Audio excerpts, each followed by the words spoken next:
31వ వచనం. 31వ వాక్యం. యెహోవా కొరకు ఎదురు చూచువారు నూతన బలము పొందుదురు. వారు పక్షిరాజు వలె రెక్కలు చాపి పైకి ఎగురుదురు. ఎరుగుదురా? బాగా చదమ్మా. ఎగురుదురు, అలయక పరిగెత్తుదురు, சம்மசில்லக்க நலசிப்போதுரு. அல்லேலூயா. கர்த்தருக்கு காத்திருக்கிறவர்களோ புது பலன் அடைந்து கழுகுகளைப் போல சட்டைகள் அடித்து எழும்புவார்கள். அவர்கள் ஓடினாலும் இளைப்படையார்கள், நடந்தாலும் சோர்ந்து போகார்கள். ஆமென். ஜெர்பனி வாக்குத்தத்தம் வாங்கின்னு போகிறாங்க. அல்லேலூயா சொல்லுவோமா? அல்லேலூயா சப்தமா. அல்லேலூயா, அல்லேலூயா. பாருங்க, இங்கே நாம் எல்லாம் 24 மணி நேரம் காத்திருக்கிறோம்.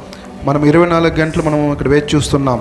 இங்கே வசனம் சொல்லுகிறது, ఇక్కడ వాక్యం చెప్తున్నది, கர்த்தருக்கு காத்திருக்கிறவர்களோ, దేవుని కొరకు ఎదురు చూచేవారు புது பலன் அடைந்து కొత్త బలం పొందుకొని. அல்லேலூயா. హల్లెలూయా. எத்தனை பேர் நம்புறீங்க இப்போ ஒரு புதிய பலன் எனக்கு ஆண்டவர் கொடுத்திருக்கிறாரு சொல்லி? ఎంతమంది నమ్ముతున్నారు దేవుడు నాకు నూతన బలం ఇచ్చారు అనేసి? 24 மணி நேரம் ஜபத்துல வந்த உங்கள் எல்லாரையும் கர்த்தர் புது பலனை கொடுத்து நிரப்புவாராக. 24 గంటల ప్రార్థనలో వచ్చిన ప్రతి ఒక్కరికి నూతన బలం ఇచ్చి దేవుడు నింపును గాక. அது மட்டுமல்லாமல் கழுகுகளை போல செட்டைகள் எடுத்து மேலே எழும்ப போறீங்க. మీరు ఆ పక్షిరాజు వలె రెక్కల చాపి పైకి ఎగరబోచున్నారు. அல்லேலூயா, హల్లెలూయా. கர்த்தர் வரப்போற நாட்களே உங்களை எல்லாரும் எடுத்து வல்லமையாக இந்திய தேசத்தின் எழுப்புதலுக்காக ஒரு விசேஷமான பாத்திரங்களை கர்த்தர் உங்களை பயன்படுத்த போகிறார். దేవుడు రాబో దినాల్లో ఇండియా యొక్క దేశం కొరకు మిమ్మల్ని శక్తివంతంగా వాడబోచున్నాడు. తమ్ముడు 10 பேர் என்ன சொன்னாரு? బ్రదర్ 10 మందిని చెప్పారు. இங்க இருக்கிறவங்க அத்தனை பேரும் இந்தியாவுக்காக நிக்கிறீங்க. ఇక్కడ ఉంటున్న ప్రతి అందరూ ఇండియా కొరకు ఇండియాவுக்காக நான் ஜெபிக்கிறேன்றவங்கள கை தூக்கி அல்லேலூயா சொல்லலாமா? ఇండియా కొరకు ప్రార్థన చేసే వారందరూ చేతులు హల్లెలూయా చెప్తామా? அல்லேலూయా, హల్లెలూయా. நாங்க போய் వారణాసిలో నిన్றாలో, మేము వారణాసిలో నిలబడినను நீங்க எங்க கூட வந்து నిక్క போறீங்க. మీరు మాతో పాటు వచ్చి నిలబడబోతున్నారు. ஆமெவா? అవును, ఆమేన్. அல்லேலூயா, హల్లెలూయా. அதுதான் ஆண்டவர் சொல்ற, செட்டைகள் அடித்து மேலே எழும்ப போகிறோம். మనం రెక్కల చాపి పైకి ఎగరబోచున్నాం. ஒருவேளை நமக்கு వారణాసి పోతే ట్రైన్ టికెట్ இல்லைன்னா நமக்கு ఫ్లైట్ టికెట్ தான் பிடிக்கணும், ఫ్లైట్ தான் பிடிக்கணும். వారణాసి పోవడానికి మన ట్రైన్ దొరకకపోతే మనము ఫ్లైట్ పట్టి వెళ్ళబోతున్నాం. ఫ్లైట్లో போறதுனால தான் இங்க ஆண்டவர் சொல்றாரு, செட்டைகளை அடித்து மேலே எழும்ப போறீங்க. మనం ఫ్లైట్ లో వెళ్ళబోచున్నాం కాబట్టి దేవుడు వాక్యం ద్వారా చెప్తున్నాడు, మీరు రెక్కల చాపి ఎగర వెళ్ళబోచున్నారు. ஆமே, மேலே எழும்ப போறீங்க. మీరు పైకి లేపబడబోచున్నారు. இந்த ఉపవాస கூட்டத்தில் வந்த சகோதரியே, ఈ యొక్క ఉపవాస ప్రార్థనకు వచ్చే సహోదరులారా, సహోదరియే, సహోదరి, கர்த்தர் உன்னை ஆசீர்வதிக்க దేవుడు మిమ్మల్ని ఆశీర్వదించబోతున్నాడు. இந்த ఉపవాస கூட்டத்தில் ఈ యొక్క ఉపవాస ప్రార్థనలో சோர்ந்து போகாமல் నీవు సొమ్మసిల్లిపోకుండా ஆண்டவர் சமூகத்தில் దేవుని సముఖంలో இதுவரை உட்கார்ந்ததனால ఇంతవరకు కూర్చున్నందున బట్టి ஆண்டவர் உனக்கு புது பலன் கொடுக்கிறார். దేవుడు నీకు నూతన బలాన్ని ఇవ్వబోతున్నాడు. உங்க குடும்பத்தில் புதிய காரியத்தை ஆண்டவர் செய்து கொண்டிருக்கிறார். దేవుడు మీ యొక్క కుటుంబంలో నూతన కార్యములు చేయబోచున్నాడు. அவர் செய்து கொண்டு இருக்கிறார், చేస్తూ ఉన్నారు. ஆமென் சொல்லுவோமா? ఆమేన్ చెప్తామా? உங்கள் கவலைகள் எல்லாம் மாற போகிறது. మీ యొక్క చింతలన్నీ మారబోతున్నది. உங்கள் துக்கங்கள் சந்தோஷமா மாற போகிறது. దుఃఖములు సంతోషంగా మార్చబడబోతున్నది. உங்கள் வியாதிகள் எல்லாம் பறந்து போக మీ போகிறது. వ్యాధులు మొత్తం ఎగిరి వెళ్ళబోచున్నాయి. செட்டைகள் அடித்து எழும்புவார்கள். మీరు రెక్కల చాపి ఎగరబోచున్నారు. ஓடினால இளைப்படையார்கள். మీరు సమస్యలు కూడా పరిగెడతారు. ஓடினால இளைப்படையார்கள். అలేక పరిగెత్తారు. நடந்தாலும் சோர்ந்து போகார்கள். మీరు సమస్యలకు నడిచిపోతారు. அல்லேலூயா, హల్లెలూయా. பிரியமானவர்களே, ప్రియమైన వారలారా, ஆண்டவர் సముఖத்துல దేవుని యొక్క సముఖంలో யாரெல்லாம் வந்து ஜெபத்துல காத்திருக்கிறீங்களோ, ఎవరైతే ప్రార్థనలో వచ్చి కాచుకొనుచున్నారో, நான் அப்பப்போ சொல்றது உண்டு, నేను అప్పుడప్పుడు చెప్తే ఉంటుంది, நீங்க வீட்டுல உட்கார்ந்து சும்மா வெட்டி கதை பேசுறதை விட మీరు ఇంట్లో కూర్చొని ఆయా కబుర్లు మాట్లాడే కంటే நீங்க அதாவது தேவ சமூகத்துல வந்து మీరు దేవుని సముఖంలోకి వచ్చి நீங்க ஆண்டவர் சமூகத்துல உட்கார்ந்து பாருங்க. మీరు దేవుని మందిరంలో కూర్చొని చూడండి. எத்தனையோ நன்மைகள் உன் வாழ்க்கையில் நடக்கும். ఎన్నో మేలు మీ జీవితంలో జరుగుతుంది. எத்தனையோ ஆசీర్వాదం குடும்பத்துக்கு வந்து சேரும். ఎన్నో ఆశీర్వాదాలు వచ్చి మీ కుటుంబంలో చేరుతుంది. அல்லேலூயா, హల్లెలూయా. உன்னுடைய சரீரத்துல ஒரு புது பலன் உண்டாகும் என்று சொல்லப்படுகிறது. మీ శరీరంలో ఒక నూతన బలం ఉంటుందని దేవుడు సెలవిస్తున్నాడు. அந்த பலத்தினாலே ఆ బలము ద్వారా அப்படியே மேலே எழும்புவார்கள். మీరు అలాగే పైకి లేస్తారు. செட்டைகளை அடித்து எழும்புவார்கள். మీరు రెక్కల చాపి పైకి ఎగురుతారంటున్నారు. இனி பள்ளத்தாக்கிலும் కుడిలో విழுந்திருக்க పోగరదిல்லை. మీరు యొక్క గుంటల్లో కానీ లోయలో కానీ ఉండరు. హల్లెలూయా. హల్లెలూయా. மேல எழும்ப போறீங்க. మీరు పైకి లేవబడతారు. உங்க பிரச்சனையை மிதித்து மேல எழும்ப போறீங்க. మీ సమస్యలు తొక్కి మీరు పైకి లేవబడతారు. రోమాలో சொல்லப்பட்டது, రోమాలో చెప్పబడింది, சமாதான கர்த்தராகிய தேவன், సమాధాన పరువు దేవుడు பிசாசு உன் காலின் கீழே மிதித்து போட போகிறார். సాతాను నీ కాళ్ళ కింద తొక్కివేయబోతున్నాడు. இத்தனை நாட்களா உன் கணவன் மூலமா செஞ்ச கிரியை செய்ததான பிசாசின் ஆவிகள், మీ భర్త ద్వారా క్రియ చేయబడిన సాతాను యొక్క ఆత్మలు, குடும்பத்தில் கிரியை செய்த செய்வனை கிரியைகள், మీ కుటుంబంలో చేయబడినటువంటి సాతాను యొక్క చేతబడి శక్తులు தேவன் இன்றைக்கு அதை எரித்து போடுகிறார். దేవుడు ఈ రోజు కాల్చివేయబోతున్నాడు. எத்தனை பேர் விசுவாசிக கையை தட்டி ஆண்டவரை మహిమపరుస్తున్నారు? అందరూ చప్పట్లు కూడా దేవుని మహిమపరుద్దాం. ஆமென். ఆమేన్. குதூகல கொண்டாட்டமே என் இயேசுவின் சன்னிதானத்தில், குதூகல கொண்டாட்டமே என் இயேசுவின் சன்னிதானத்தில், ஆனந்தம் ஆனந்தமே என் நண்பரின் திருப்பாதத்தில், ஆனந்தம் ஆனந்தமே என் நண்பரின் திருப்பாதத்தில், வாங்க குதூகல கொண்டாட்டமே என் இயேசுவின் சன்னிதானத்தில், குதூகல கொண்டாட்டமே என் இயேசுவின் சன்னிதானத்தில்.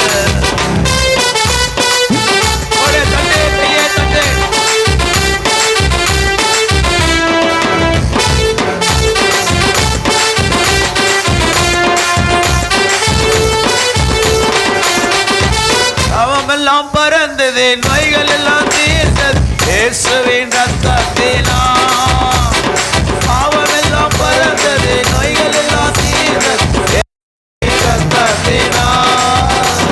கிறிஸ்துவுக்குள் வாழ்வே, கிருபையால் மீட்பே, பரிசுத்த ஆவியினால். சொல்லுவோம், கிறிஸ்துவுக்குள் வாழ்வே, கிருபையால் மீட்பே, பரிசுத்த ஆவியினால். குதூகல கொண்டாட்டமே இயேசுவின் சன்னிதானத்தில், ஓ குதூகல கொண்டாட்டமே என் இயேசுவின் சன்னிதானத்தில், தேவாதி தேவன் தினந்தோறும் தந்த தேவாலயம் நானே, தேவாதி தேவன் தினந்தோறும் தந்த தேவாலயம் நானே,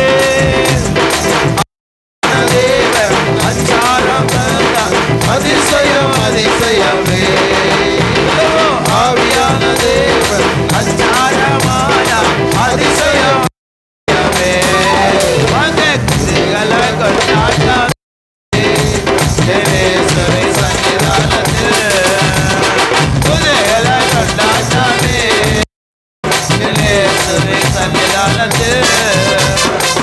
ஹல்லேலூயா. హల్లెలూయా. எல்லா பிரச்சனைகள் பறந்து போகிறது. అన్ని సమస్యలు వెళ్ళిపోతున్నాయి. சர்வ வல்லவரான தேவனை அவர் சமூகத்தில் நீ வந்ததினாலே, సర్వశక్తి గల దేవుని సముఖంలో వచ్చినందువలన எத்தனை பேர்களோ தேவனுடைய சமூகத்தை நாடி போனவர்கள் எல்லாம் வெறுமையா திரும்பி வந்ததில்லை. ఎవరైతే దేవుని సముఖానికి వచ్చారో వాళ్ళు ఒట్టి చేతితో వచ్చింది లేదు. அவர்கள் அன்னாள் தேவனுடைய ஆலயத்திலே உட்கார்ந்து அழுது கண்ணீர் விட்டார்கள். అన్నా దేవుని యొక్క సముఖంలో కూర్చొని కన్నీరు విడిచి ప్రార్థన చేసింది. அந்த அன்னாளுடைய மலடி அந்த மலட்டுத்தன்மை போய்விட்டது. అన్నా యొక్క గొడ్రాలితనం దేవుడు తీసివేశాడు. ஆனா நல்ல அழகான தீர்க்கதரிசியான குழந்தையை கர்த்தர் கொடுத்தார். మంచి ఒక ప్రవక్తని దేవుడు ఇచ్చాడు. ஹல்லேலூயா. హల్లెలూయా. அப்படியா மரியாள் இயேசுவின் பாதத்தில் வந்து உட்கார்ந்தார்கள். మరియమ్మ గారు యేసు పాదం దగ్గర వచ్చి కూర్చున్నారు. ஆண்டவர் சொன்னார், உத்தமமானது இந்த மரியாள் தெரிந்து கொண்டாள் என்று கர்த்தர் சொன்னார். ఆ దేవుడు చెప్పాడు, ఉత్తమమైన దాన్ని మీకు కనుగొన్నదని దేవుడు చెప్పాడు. அடுத்து இன்னொரு சகோதரி, ఇంకొక సహోదరి இயேசுவின் பாதத்தை ஓயாமல் கண்ணீரினால் அந்த பாதத்தை கழுவி, ఇంకొక స్త్రీ యేసు యొక్క పాదములను ఆమె కన్నీళ్లతో కడిగి தன்னுடைய தலை முடியினால துடைச்சி తన తల వెంట్రుకలతో తుడిచి தைலம் பூசி ఆమె తైలాభిషేకం చేసి ஓயாமல் இயேசுவின் பாதத்தை முத்தமிட்டாள்.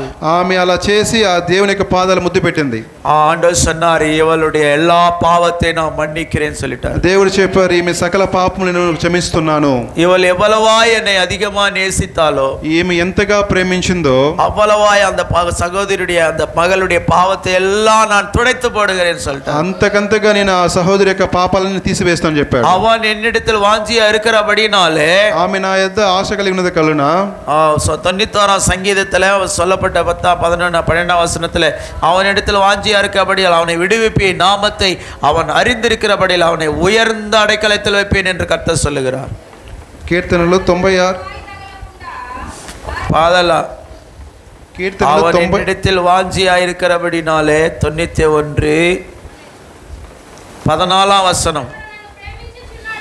అతడు నన్ను ప్రేమించున్నాడు గనుక నేను అతను తప్పించదను, అతడు నా నామం ఎరిగిన వాడు గనుక నేను అతని గణపరిషదను. హల్లెలూయా. హల్లెలూయా. கர்த்தர் சொல்லுகிறார், நீ என்னிடத்தில் வாஞ்சியா இருக்கிறபடினாலே. దేవుడు చెప్తున్నాడు, నీవు నా యొద్ద ఆశ కలిగి ఉన్నందువలన. అంటే తమిళ్లో சொல்லப்பட்டது వాంఛై, తెలుగులో ప్రేమించుచున్నావు గనుక అంటున్నాడు. హల్లెలూయా. హల్లెలూయా. ஆண்டவரை நீ நேசிக்கும் பொழுது దేవుని ప్రేమిస్తున్నప్పుడు அவர் உன்னை விடுவிக்கிறார். ఆయనను విడువచిస్తున్నాడు. அவர் நாமத்தை நீ தொழுது கொள்ளுகிறபடியால் ఆయన యొక్క నామాన్ని స్తుతించులాగున அவர் உன்னை உயர்ந்த அடைக்கலத்தில் கொண்டு போயிடுவார். ఆయన ఉన్నత స్థలములకు తీసుకెళ్తాడు. 24 மணி நேரம் ఈ 24 గంటల సేపు 1000 நாளை காட்டிலும் பெரிதானது.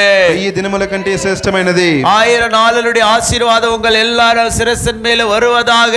ఈ దినముల కంటే ఆశీర్వాదం మీ యొక్క శిరస్సుపై 1000 நாள் ஆசீర్వాதத்தை கொடுத்ததுக்காக దేవుడు ఈ దినముల ఆశీర్వాదములు మీకు ఇచ్చి ఉన్నాడు దేవుడు. హల్లెలూయా. హల్లెలూయా. 2 కొరింథియర్ 4:16 சொல்லப்படுகிறது. 2 కొరింథీయులు 4:14 చెప్పబడుచున్నది, நாங்கள் சோர்ந்து போகிறதில்லை, మేము సొమ్మసిల్లిపోవడం లేదు, எங்கள் உள்ளான மனுஷன் நாளுக்கு நாள் பலன் அடைகிறான் என்று சொல்லப்படுகிறது. మాలో ఉన్న ఆత్మ రోజు రోజుకి బలం పొందుకుని చెప్పబడుచున్నది. హల్లెలూయా. హల్లెలూయా. హల్లెలూయా. హల్లెలూయా. 4:16 4:10 కావున మేము అధైర్యపడము, మా బాహ్య పురుషుడు కృషించును, ఆంతర్య పురుషుడు దినదినము నూతన పరచబడుచున్నాడు. హల్లెలూయా. హల్లెలూయా. எதனால? ఎందువలన?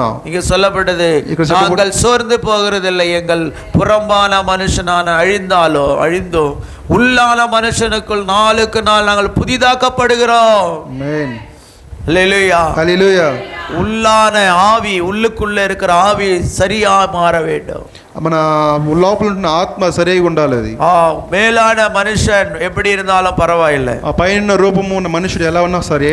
எப்படி நான் சொன்னா, அதாவது அங்க சொல்லப்பட்டது அந்த புறம்பான மனுஷன் அழிந்து போனாலும், ఆ బాహ్య పురుషుడు కృషించిపోయినా, వ్యాధి முகம் சரியில்லை, ముఖం బాగలేదు, நேற்று அவர் சொன்னது போல அந்த கோணவாயி, నిన్న చెప్పిన ప్రకారము கருப்பான முகம், నల్లటి ముఖము, పళ్ళెல்லாம் కొట్టి పోచి, పళ్ళంతా రాలిపోయింది, కాదు ஒரு ஓட்டை, చెవులు ஒரு కాలు నుండి, ఒక కాలు కుంటి, ஒரு కై కుండి, ఒక చెయ్యి కుంటి, இப்படி இருந்தாலும், ఇలా ఉంటే, இப்படி இருந்தாலும் ఉన్నప్పటికీ ஆனா உள்ளான மனுஷன் நல்ல அழகா இருக்கிறான். అయితే ఆంతర్య పురుషుడు బాగుండాలి. உள்ள இருக்கிற மனுஷனுக்குள்ள பாவம் உள்ள இருக்க கூடாது.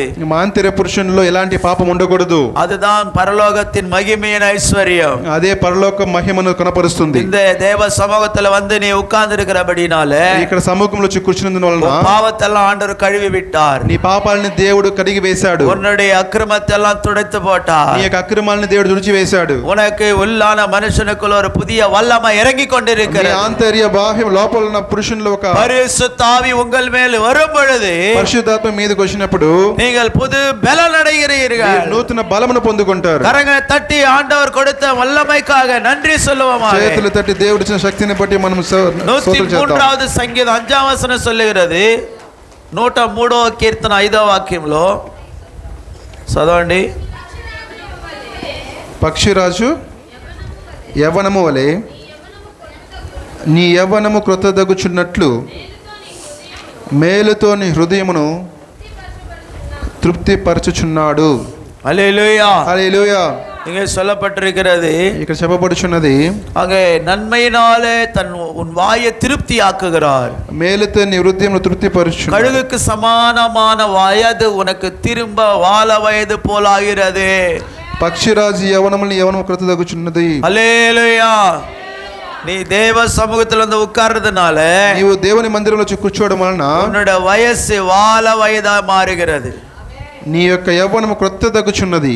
அதாவது வாலிபர மாறி போயிருங்க. నీవు యవ్వనస్తుల వలె మారిపోచున్నావు. 75 వయసు கழிவியா இருந்தாலும், నీ 75 సంవత్సరంలో ఒక ముసలావిడిగా ఉన్నాను సరే, 84 వయసు అన్నాల్ என்று நாம் நேத்து பார்த்தோம். 84 సంవత్సరాల అన్నాను మనం చూస్తున్నాం. அன்னாள் தேவ சமூகத்தில் இடைவிடாமல் உபவாசம் போட்டு ஜெபம் பண்ணி கொண்டிருக்கிறார்கள். ఆమె ఎడతెగక దేవుని మందిరములో ఉపవాస ప్రార్థన చేసింది. அதனால என்ன நடக்குது? అందుని బట్టి ఏం జరిగింది? அந்த அம்மா 84 వయసులో கூட உபவாசம் போட்டு ஜெபிக்கிற வல்லமை வால வயது அந்த ஸ்திரீக்கு ஆண்டவர் கொடுத்திருக்கிறார். 84 సంవత్సరాల వయసులో కూడా ఉపవాసం ఉండి ప్రార్థించే శక్తిని దేవుడు దయచేసి ఉన్నాడు. கழுகுக்கு சமானமான வயது திரும்ப வால வயதாய் போலாகிறது. పక్షిరాజు యవ్వనములను యవ్వనం క్రొత్తదగుచుండును. హల్లెలూయా, హల్లెలూయా. அடுத்ததாக మరొకటి విలాప వాక్యము புலம்பல் 3:25 வாசிக்கும் பொழுது, విలాపు 3:25 அங்கே சொல்லப்படுகிறது, தமக்கு காத்திருக்கிறவர்களுக்கும் தம்மை தேடுகிற ஆத்துமாவுக்கும் கர்த்தர் நல்லவர். నాకు 3:25 తన్ను ఆశ్రయించు వారి ఎడల యెహోవా దయాళుడు, తన్ను వెదుకు వారి ఎడల ఆయన దయ చూపువాడు. హల్లెలూయా. హల్లెలూయా. తమకు కాத்திருக்கிறவர்களுக்கு, తన కొరకు కనిపెట్టుకునేవారు, టక్ சொல்லுவா, தமக்கு காத்திருக்கிறவர்களுக்கும் తన కొరకు కనిపెట్టుకున్న వారి தம்மை కొరకు தேடுகிற ஆத்துமாவுக்கு கர்த்தர் நல்லவராயிருக்கிறார். ఆయన వెదికే ఆత్మలకు ఆయన మంచివాడుగా ఉంటున్నాడు. கர்த்தருடைய ரட்சிப்புக்கு நம்பிக்கையோடு காத்திருக்கிறது நல்லது என்று దేవుని சொல்லப்படுகிறது. రక్షణ కొరకు నమ్మకంతో వేచి ఉండటం మంచిది. ஆண்டவருடைய சமூகத்தில் வந்திருப்பது நல்லது. దేవుని యొక్క మందిరంలోకి వచ్చి ఉండటం మంచిది. நீ ஆண்டவர் பக்கத்துல கையை பிடிச்சு நீ இந்த 24 மணி நேரம் ஜபத்துக்கு வந்தது நல்லதுன்னு சொல்லுங்க. మీరు పక్కన చేతులు పట్టుకొని 24 గంటల ప్రార్థనకు వచ్చిన మంచిదని చెప్పండి. பக்கத்துல சொல்லு. சுபாஷினி சிஸ்டர் பக்கத்துல சகோதரி சொல்லுங்க. పక్కన వారు చెప్పండి అమ్మా. நல்லது நல்லது, நீங்க வந்தது நல்லது, మీరు వచ్చింది మంచిది మంచిదని చెప్పండి. நல்லது நடக்க போகுது, நல்லது நடக்க போகுது, మంచిది జరగబోతుంది మంచిది జరగబోతుంది చెప్పండి. கோடி கோடி உன் கர்த்தர் உன்னை தேடி வருது. కోట్లు కోట్లు ఇదిగా దేవుడు మీకు వెతికి వస్తున్నారు. சொல்லுமா, கோடி கோடி உன் வீட்டுக்கு வருது, కోట్లు కోట్లు మీ ఇంటికి వస్తుంది చెప్పండి మా. హల్లెలూయా. హల్లెలూయా. విశ్వాసమా சொல்லுங்க. విశ్వాసంతో చెప్పండి. కర్తర్ உங்களை ఆస్తి కర్తలుగా మిమ్మల్ని మార్చబోతున్నాడు. ఆమేన్. హల్లెలూయా చెప్పండి. హల్లెలూయా చెప్పండి. హల్లెలూయా. హల్లెలూయా. 12:9 2 కొరింథీయులు சொல்லப்படுகிறது. 2 కొరింథీయులు 12:9 2 కొరింథీయులు 12:9లో, என் கிருபை உனக்கு போதும், నా కృప నీకు చాలు, உன் பலவீனத்தில் பலன் பூரணமாய் விளங்கும். சொல்லுங்க, டகடக చెప్పియా. నీకు పచ్చడం అందుకు నా కృప నీకు చాలును, బలహీనత యందు నా శక్తి పరిపూర్ణమగుచున్నదని. హల్లెలూయా. హల్లెలూయా. என் கிருபை உனக்கு போதும், నా కృప నీకు చాలు, உன் பலவீனத்தில் என் பலன் பூரணமாய் விளங்கும். నీ బలహీనత యందు నా శక్తి పూర్ణమగుచున్నది. எங்க வந்தது இந்த பலன்? ఈ బలం ఎక్కడి నుంచి వచ్చిందండి? 24 மணி நேரம் ஜெபத்துல வந்தது. 24 గంటల ప్రార్థనలో వచ్చినది. இந்த பலன் உங்களை కడుగుకు సమానమైన వయదే கொடுக்க పోகிறது. ఈ యొక్క బలము పక్షిరాజు యవ్వనములే సమానం చేయబడుతుంది. హల్లెలూయా. హల్లెలూయా. సంగీతకారు 27:13 சொல்லுகிறது. కీర్తనలు 27:13 చెప్పబడుచున్నది, நானோ ஜீவனுள்ள தேசத்திலே கர்த்தர் நன்மையை பெற்றுக்கொள்ளன்னு சொல்லுகிறார். నేను జీవము గల దేశములో ఆ మేలును పొందుకొని చెప్పబడుచున్నది. நானோ ஜீவனுள்ள ஒரு தேசத்திலே, నేను సజీవం గల దేశములో கர்த்தருடைய நன்மையை காண்பேன், యెహోవా దయను నేను పొందుకుంటాను என்று நான் விசுவாசியாதிருந்தால் கெட்டு போய் இருப்பேன். నేను నమ్మకం లేని వాడైతే నేను చెడిపోయి ఉంటాను. கர்த்தருக்கு காத்திரு, యెహోవా ఒకరు కనిపెట్టుకొని ఉండుము, அவர் உன் இருதயத்தை ஸ்திரப்படுத்துவார். ఆయన మిమ్మల్ని స్థిరపరుస్తాడు. కింద వాక్యంబా, கர்த்தருக்கு காத்திரு, దేవుని కొరకు మీరు వేచి చూడండి, அவர் உன் இருதயத்தை ஸ்திரப்படுத்துவார். ఆయన నీ హృదయాన్ని స్థిరపరుస్తాడు. திடமனதாயிருந்து మీరు ధైర్యంగా ఉండి கர்த்தருக்கே காத்திரு, దేవుని కొరకే కనిపెట్టుకొని ఉండండి. கர்த்தருக்கு காத்திரு, యెహోవా కొరకు కనిపెట్టుకొని ఉండండి. டாக்டருக்கா காத்திருக்காதே, డాక్టర్ కొరకు మీరు వేచి చూడకండి, மந்திரக்காரர்கிட்ட போவாதே, మీరు మాంత్రికుల ఎత్తుకు వెళ్ళకండి. தாயத்துக்கு போடாத, మీరు తాయిత్తులు వేసుకొనొద్దు, ரேக்கை எடுத்து வீட்டுக்கு முன்னால மாட்டாத. రేకి తీసుకుని ఇంటి ముందర తగిలించొద్దు. அல்லேலூயா. హల్లెలూయా. கர்த்தருக்கு காத்துரு. దేవుని కొరకు వేచి చూడండి. ராக்காலத்துக்காக வெயிட் பண்ணாத. ராகு காலாలు, రావు కాలం కొరకు మీరు వేచి చూడొద్దండి. அல்லேலூயா. హల్లెలూయా. தம்பி லாசர் எங்க இருக்கிறாரு? லாசர் என்ன சொன்னாருன்னா, లాజరు ఏం చెప్పారంటే, ராகு காலத்துல தான் நான் ஷாப் ஓபன் பண்ண போறேன். నేను రావు కాలంలో నా షాప్ ఓపెన్ చేస్తాను అన్నాడు. அதான் என் விசுவாசின்னா. అంతే, అదే విశ్వాసం అంటే. அல்லேலூயா. హల్లెలూయా. கர்த்தர் ஸ்தோத்திரம். దేవునికి స్తోత్రం. கர்த்தருக்கு காத்திருக்கிறவர்கள் దేవుని కొరకు ఎదురు చూచువారు புது பலன் அடைவார்கள். నూతన బలం పొందుకుంటారు. కழுగులకు సమానமான வாழ వయது கர்த்தர் கொடுக்க పక్షి போகிறார். రాజుకు సమానమైన ఒక యవ్వన బలం మీకు ఇస్తారు. எல்லாம் அப்படியே எழுந்து நிற்போமாக. అందరూ మనం లేచి నిలబడదామా? புதிகலம் கொண்டாட்டமே என் இயேசுவின் சன்னிதானத்தில்